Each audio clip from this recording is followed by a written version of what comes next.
What's going on, guys? Dale7402 back with another episode of Ringside Republic. I did not get into the dentist today. I forgot that it was Memorial Day, so I am here doing my review. You guys will have to bear with me. Hopefully, I will get into the dentist tomorrow and take care of this tooth that's bothering me. It must be going around. I know Joe Cronin had some trouble with a tooth here recently too. Hopefully it don't cost me as much as it cost him to remedy that problem. We're going to be going over your Raw review for tonight, guys. This Memorial Day, May the 29th, 2017, your go-home show for Extreme Rules, guys. Monday Night Raw tonight from Greenville, South Carolina. Guys, just if this is your first time watching, you'll know that I just want you to know that I go over these shitty shows relatively quickly. Just do a brief overview of everything that happened and give you my opinions and thoughts on a few things and just roll on. This show tonight, guys, was not a whole lot to talk about. This show tonight fucking sucked. It was nowhere near what it needed to be for an Extreme Rules go-home show. It was nowhere near what it needed to be for a typical Monday Night Raw, to be honest with you. I get, overall, well, we'll go over my rating of the show at the end of the review. We'll get right into it. The Miz kicked off the show tonight with an episode of Miz TV. His guests were Sheamus and Cesaro. They talked shit for a while. Dean Ambrose ran out and said he was coming out to shut him up. The Miz says, "Are you stupid? It's 3-on-1." And he said, "Well, I may be crazy, but I'm not stupid." And the Hardys come out and they bounce around like rabbits for a few seconds and run into the ring and scare everybody off and clear the ring. Beat the hell out of Sheamus and Cesaro, and the Miz hightails it out of there. In typical rinse and repeat Monday Night Raw fashion, a 6-man tag is made for the first match of the show tonight. Dean Ambrose and the Hardys versus Sheamus and Cesaro and the Miz. Jeff Hardy gets a Swanton Bomb for the win, and Jeff Hardy, Dean Ambrose, and Matt Hardy gets the win tonight. Nothing very special. Like I said, it's rinse and repeat. It's the same fucking thing every Monday. For 3 or 4 people will come out.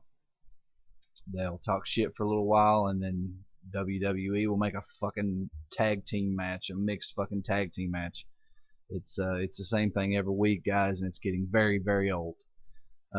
Corey Graves, after the match, they cut to the announcing table where Corey Graves gets a mysterious text and just walks the fuck off. They go to commercial break and come back from the commercial break, and Kurt Angle and Corey Graves is in the back talking. Apparently, Corey Graves had got some sort of text that was being very derogatory about Kurt Angle and his performance as the GM of Monday Night Raw. In my opinion, I would say this would have something to do with the Authority possibly coming back. I look for the Authority to come back and try to overthrow Kurt Angle as GM. I look for there to be some sort of controversy there, some tension, which will more than likely lead to a match between Kurt Angle and Triple H at WrestleMania, but that still could be a few months down the road. We got Elias Sampson in the ring singing yet another stupid fucking song. I really like Elias Sampson. I like his in-ring performance. I like his look. I even like his character. But these stupid fucking songs that he sings is really cringe. I think maybe he should just walk around and play his guitar. What's wrong with that? Why does he have to sing? Very few wrestlers in the history of this business were able to pull off singing on live television, and one of them was The Rock. And Elias Sampson is nowhere near The Rock, so let's do away with that. He has a squash match with a relatively unknown local. I'm sure I've never heard of him, Zach Evans. He had a one-on-one squash match with him that was ended very quickly. Sampson got the win. Samoa Joe cuts a promo backstage saying that he knows Balor well, and he will break him. Wyatt comes out, and I noticed something tonight, guys. I don't know if you remember, but years and years ago, the Ultimate Warrior would come out and cut these promos like,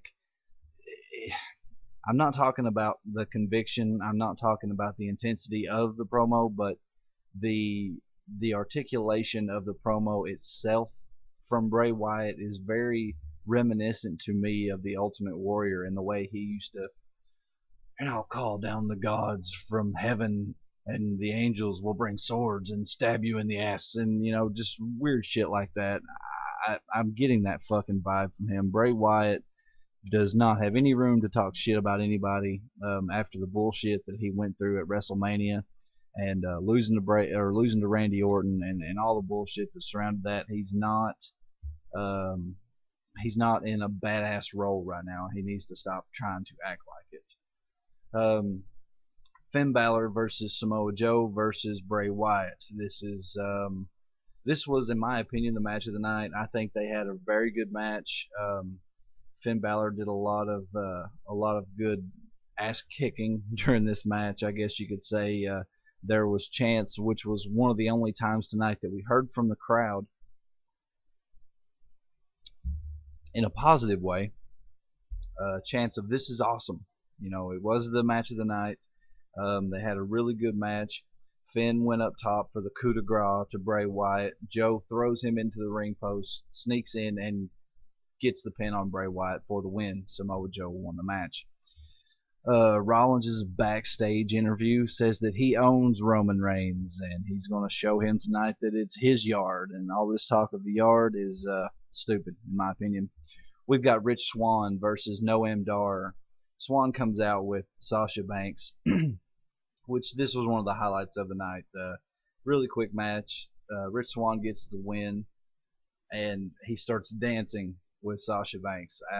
Just the only reason this show got a 3 tonight instead of a 2 or a 1 is for one of the facts that we got to see Sasha Banks' sexy ass dancing in the ring. So that made it worthwhile, in my opinion.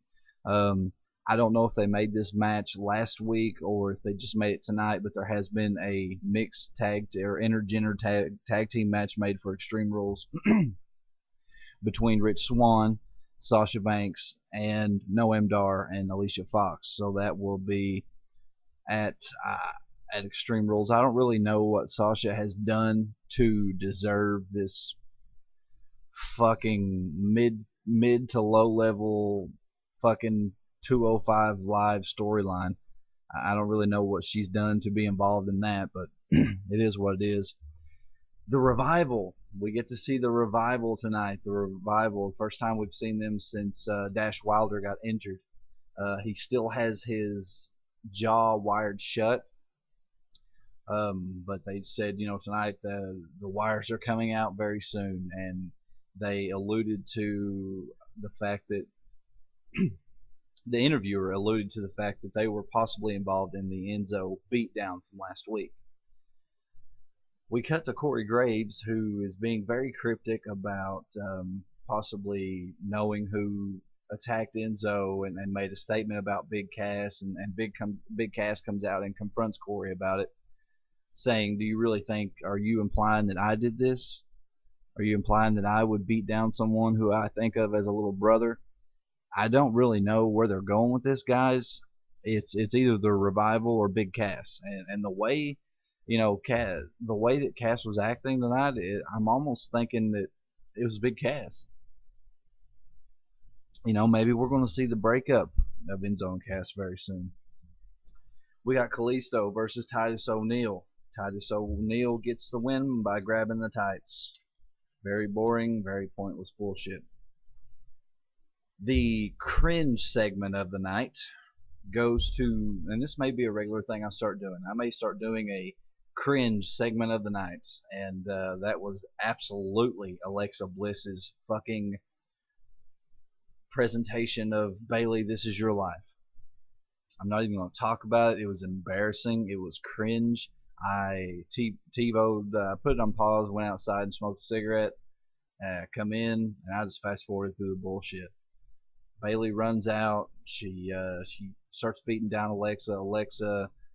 Bailey once again alludes to the fact that she's going to go and grab the kendo stick.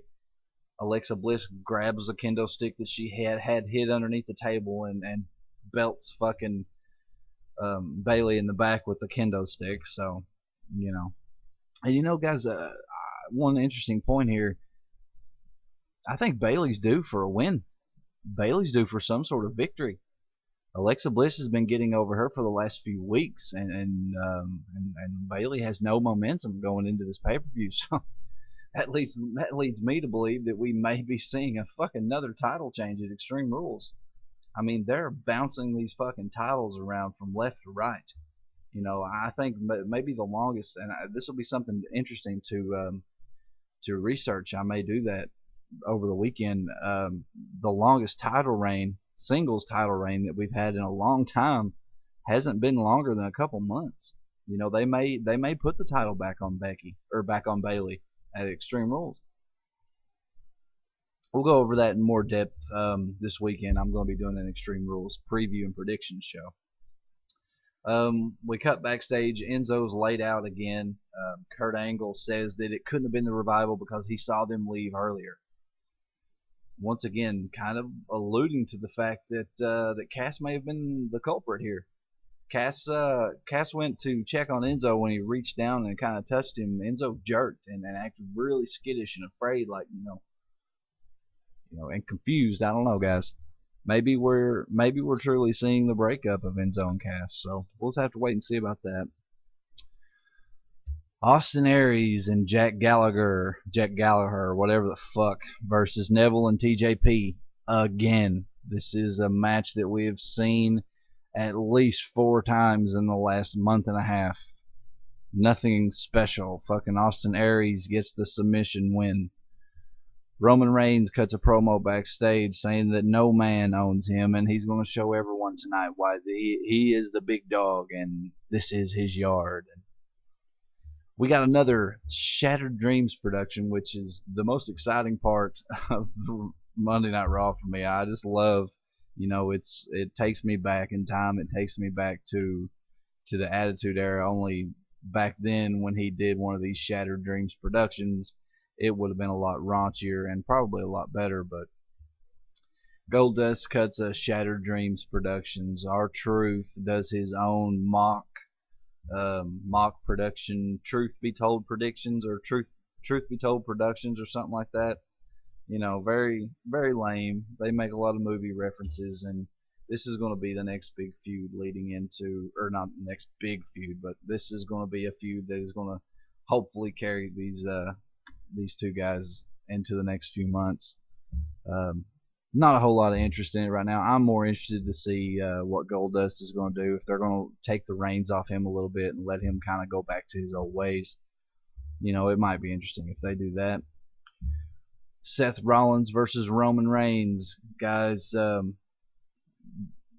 was what it was. You're not really going to get a bad match from Roman Reigns and Seth Rollins. But, it was a good match for what it was. I noticed there was a lot of heel tendencies tonight coming from Roman Reigns. I don't know if you guys picked up on that or not, but this was definitely a heel versus face match. I got a very prominent heel feel from Roman Reigns tonight, and just the way he was acting and his kind of cocky way. Every time he'd hit a big spot or a big move, he'd kind of look at Rollins and laugh at him, and he was definitely showing some heel tendencies tonight. I would love to see a full-fledged heel turn from him, and maybe that's something that we'll get to see very soon. Like I said, all in all, it was a good match. The end of the match was a lot more exciting. I thought there for a split second that Rollins was actually going to get the win, but he went for his signature move. Roman Reigns reversed it into a spear. Roman gets the win. Shocker, I know. Guys, this show tonight sucked. I'm sorry. I'm at 14 minutes right now. And that's probably actually about 7 or 8 minutes longer than this review should have been. This show, in my opinion, was a 3 out of 10 tonight, guys. It fucking sucked. I don't think we can expect anything special from Monday Night Raw anytime soon. So that's my review, guys. I give the show a 3 out of 10. It was shitty. I do not know if I will be doing a SmackDown Live review tomorrow night or not. Like I said, I'm going to try to go to the dentist and get this tooth taken care of. And I mean, if I'm not in too much pain, I may do it. I don't know. But if I don't do a review tomorrow, just know that that is the reason. Thank you guys for watching. Hit that subscribe button. Hit the like button. Follow me on Twitter at Dale74021. Pledge on Patreon, patreon.com/Dale74021.